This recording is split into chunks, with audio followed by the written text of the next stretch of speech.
Voici mon top 3 des anecdotes de canicule sur le Tour de France. 1. En 1950, à Sainte-Maxime, il faisait tellement chaud qu'un coureur s'est arrêté et s'est jeté à la mer. Une action anodine qui va donner lieu à une scène surréaliste puisque la moitié du peloton va le suivre et faire pareil. 62 coureurs se foutent à la flotte et un génie plonge carrément avec son vélo.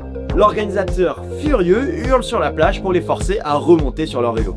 2. La même année, le coureur Abdelkader Zaf s'effondre sur le bord de la route, terrassé par la canicule. Des viticulteurs du coin le ramassent et lui donnent gentiment à boire.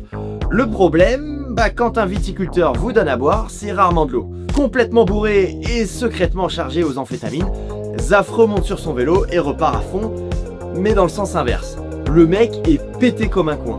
Après cette histoire, Zaf finira plus tard ambassadeur pour des marques de vin. 3. Et ma préférée, c'est l'affaire de la bière en 1936. À l'époque, s'arrêter dans un bistrot pour boire un coup était normal. Lors d'une étape caniculaire, tout le peloton tombe sur un stand de bière fraîche improvisé au bord de la route.